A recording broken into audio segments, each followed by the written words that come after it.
رابعہ سچ سچ بتانا ہماری یاد آتی تھی؟ بھابھی بہت یاد آتی تھی۔ اب تو میرے اندر امید ہی ختم ہو گئی تھی کہ میں کبھی اپنوں سے ملوں گی۔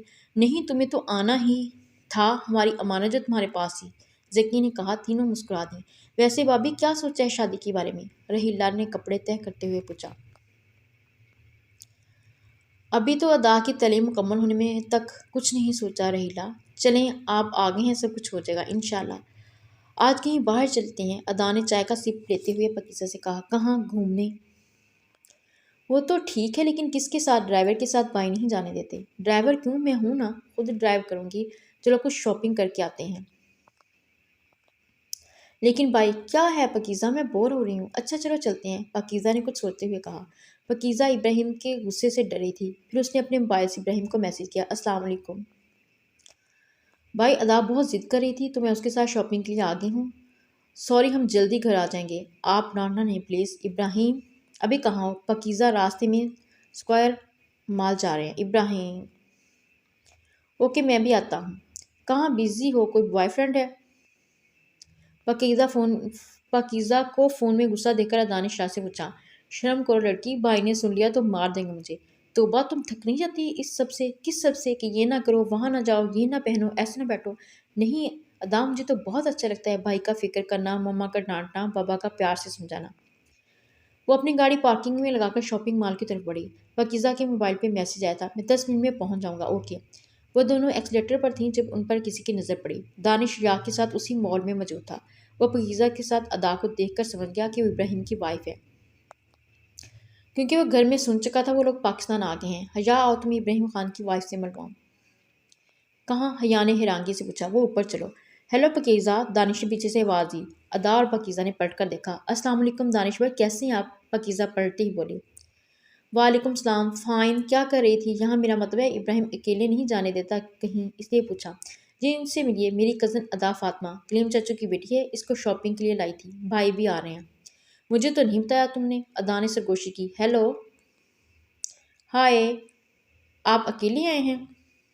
ہاں میں اکیلا آیا ہوں، اب سب کی قسمت تمہارے بھائی جیسی تھوڑی ہے، دانش نے عجیب نظروں سے ادا کی طرف دیکھتے ہوئے کہا۔ شاپنگ کر لی ہے یا ابھی کرنی ہے؟ پاکیزہ نے فوراً بات بدل دی۔ کل ہی بس جا رہا تھا، اوکے پھر ملاقات ہوگی، بائے بائے۔ دانش حیا کو سائڈ پر کھڑا کر کے آیا تھا، وہ ابھی حیا کو ابراہیم کے خلاف استعمال کرنا چاہتا تھا۔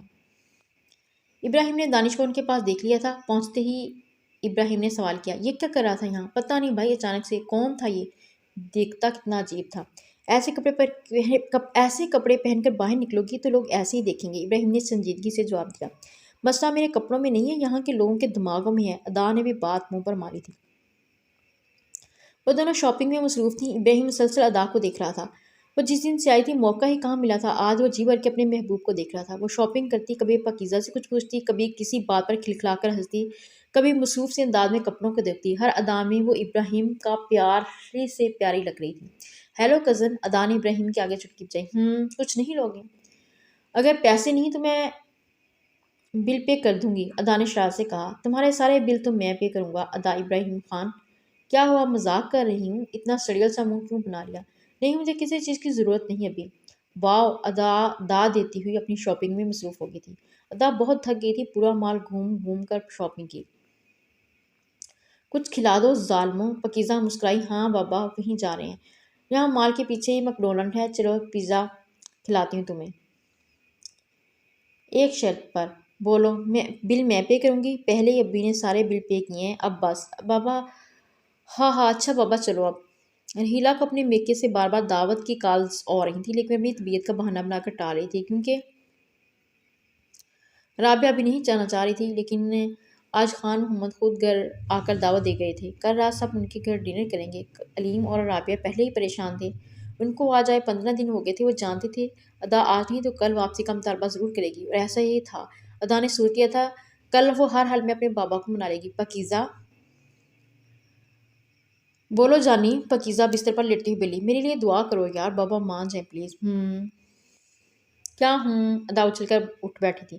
میں کہہ رہی ہوں دعا کرنا، اور تم نے کہہ کر بات ختم کر دی۔ دیکھو ادا، کچھ فیصلے تو ہمیں قسمت پر چھوڑ دینے چاہیے، وقت دینا چاہیے، اللہ تعالیٰ جو بھی کرتے ہیں وہ ہمارے حق میں بہترین ہوتا ہے۔ ہاں ٹھیک ہے تمہاری بات، لیکن کچھ نہیں، میں آج بہت تھک گئی ہوں، صبح سے یونی بھی جانا ہے، لائٹ آف کر دو پلیز۔ اوکے، ادا منہ لٹکائے لیٹ گئی تھی۔ ابراہیم فریش ہو کر لیٹا تو ادا کو دیکھنے کا دل کیا، لیکن ٹائم کو ذہن میں رکھتے ہوئے دل کی بات کو اگنور کر دیا اور موبائل نکال کر آج کی بنائی گئی پکس دیکھنے لگا۔ کہیں وہ ہنس رہی تھی، کہیں پیزے پر ٹوٹتی ہوئی شرارتیں کرتی ہوئی زندگی سے بھرپور ادا فاطمہ۔ ادا کی آنکھ 12 بجے کھلی تو اٹھتے ہی شاور لے کر فریش ہوئی۔ آج وہ ناشتے سے پہلے کلیم صاحب سے بات کرنا چاہتی تھی۔ جلدی سے ان کے روم کی طرف بڑھی۔ دروازہ نوک کرتے جب اندر گئی تو رابعہ کپڑے تہہ کر کے الماری میں رکھی تھی۔ بابا کہاں ہیں؟ آفس گئے ہیں آج۔ کیوں؟ ادا نے بیڈ پر بیٹھتے ہوئے سوال کیا۔ ویسے ہی بور ہو رہے تھے، تمہارے تایا کے ساتھ چلے گئے۔ ماما مجھے بات کرنی تھی بابا سے۔ کیا بات؟ میں ان کو ہی بتاؤں گی۔ ادا کمرے سے باہر آ گئی۔ وہ جانتی تھی ماما پھر بھی بات کا پوچھے گی۔ رابعہ بھی جان سے ہو کر بیڈ پر بیٹھ گئیں، آنکھوں میں نمی تیرنے لگی۔ میں اپنی بیٹی کو اس تکلیف میں نہیں دیکھ سکتی جس میں وہ پڑھنے والی ہے۔ میں ایسا کیا کروں وہ اس اذیت سے بچ سکے؟ بلکہ مجھے کرنا چاہیے تھا، اسے بتا دینا چاہیے تھا بہت پہلے سب کچھ۔ سب تیار تھے نکلنے کے لیے۔ ادا اپنے ماما بابا کے ساتھ ہی گاڑی میں بیٹھی تھی۔ وہ راستے میں بات کرنا چاہتی تھی۔ پاکیزہ بھی ادا کے ساتھ ہی آ کر بیٹھ گئی۔ سفر شروع ہو چکا تھا اور ادا کی بات بھی۔ بابا ہم کب جا رہے ہیں واپس؟ ادا بیٹا میں خود بھی بات کرنا چاہ رہا تھا لیکن اب یہ وقت نہیں بات کرنے کا، نہ ہی جگہ۔ ہم کل ضرور بات کریں گے۔ لیکن بابا مجھے رہا۔ ادا میری جان کل بات کرتے ہیں۔ کلیم صاحب پاکیزہ کے سامنے بات گول کرنے کی کوشش کر رہے تھے۔ وہ دونوں اس بات سے انجان تھے، پاکیزہ سب جانتی ہے۔ راستے میں گاڑی ٹریفک سگنل پر رکی تو ایک بچہ پھولوں کے گجرے بیچتا ہوا ادا کو نظر آیا۔ پاکیزہ وہ دیکھو، ادا نے بچوں کی طرح خوش ہو کر پاکیزہ کو بتایا۔ بہنوں کی؟ رابعہ نے بیٹی کو خوش دیکھتے ہوئے پوچھا۔ جی ماما۔ رابعہ نے اس بچے کو بلا کر پاکیزہ اور ادا کو گجرے دلائے۔ خان محمد کے گھر عید کا سامان لگ رہا تھا۔ ادا کو کچھ بھی یاد نہیں تھا۔ رحیلہ نے ادا کا ہاتھ پکڑا، الٹے ہاتھ پر آج بھی وہ چوٹ کا نشان موجود تھا۔ یہ دیکھو، یہ چوٹ اسی گھر میں لگی تھی۔ ادا میں نے دانش کو بہت ڈانٹا تھا، تھپڑ بھی مارا تھا۔ دانش جو بہت غور سے ادا کو دیکھ رہا تھا۔ ایک چوٹ آج بھی دوں گا۔ او دا میڈم، یہ چوٹ تو بھول گئی، آج والی نہیں بھول پاؤں گی۔ دانش آج گھر میں سن چکا تھا کہ ادا نکاح کے بارے میں کچھ نہیں جانتی۔ اس نے تبھی فیصلہ کر لیا تھا آج ادا کو بتا دے گا۔ یہ تو دانش کو بھی آئیڈیا تھا، ایک 18 سالہ لڑکی اچانک سے اپنے نکاح کا سن کر کیا ری ایکٹ کر سکتی ہے۔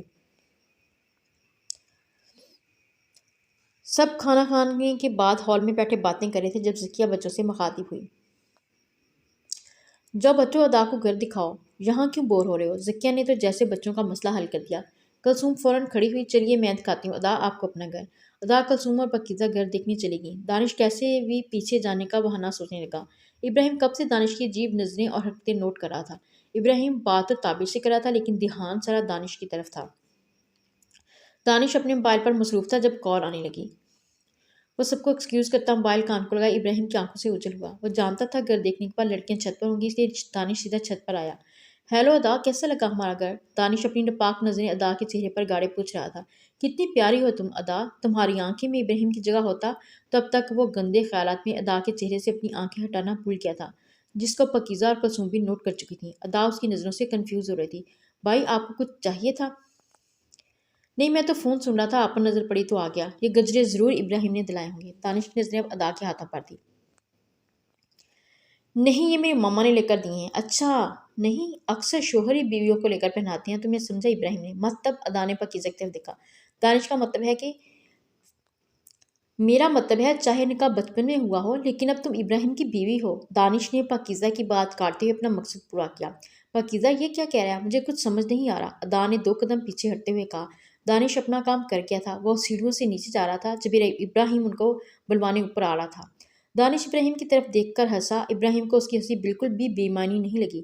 وہ تیزی سے سیڑھیاں چڑھتا ہوا چھت پر آیا تھا۔ ادا پاکیزہ سے سنبھل نہیں رہی تھی۔ ابراہیم وہی لاس سیڑھی پر کھڑا ہو کر ادا کو دیکھنے لگا۔ اس کی گال پر آنسو لگاتار بہہ رہے تھے لیکن اس کے الفاظ ابراہیم کے ہوش اڑا گئے۔ پاکیزہ بولو پلیز۔ دانش جھوٹ بول رہا تھا۔ پلیز ادا یار، گھر جا کر بات کرتے ہیں، سنبھالو خود کو۔ نہیں، مجھے پاکستان نہیں آنا چاہیے تھا۔ ادا میں اپنا ایک ہاتھ کمر پر دوسرا منہ پر رکھے غصے سے دیوار کو کک کر رہی تھی۔ کلثوم کو وہاں سے جانا بہتر لگا۔ اس کا بھائی جو کام کر گیا تھا وہ ادا کی حالت سے اندازہ لگا سکتی تھی۔ کلثوم جاتے ہوئے ابراہیم کو دیکھ چکی تھی۔ ادا میری جان بات تو سن لو میری۔ نہیں، تم نے بھی بابا کے ساتھ مل کر مجھے چیٹ کیا، تم سب جانتی تھی۔ ادا نے پاکیزہ کو بہت غور سے دیکھا۔ ہاں لیکن تم لوگوں نے میرے ساتھ اتنا بڑا گیم کھیلا، ماما بابا نے بھی سوچ بھی نہیں سکتی تھی۔ ماما بابا نے میں سوچ بھی نہیں سکتی تھی۔ ادا پاگلوں کی طرح کبھی روتی تو کبھی ہنس رہی تھی۔ شادی تو میں بھی ریحان سے ہی کروں گی، میں کسی رشتے کو نہیں مانتی۔ ادا کے آخری الفاظ ابراہیم کی برداشت کی آخری حد تھے۔ ادا نے فوراً اپنے موبائل پر نمبر بنانے لگی۔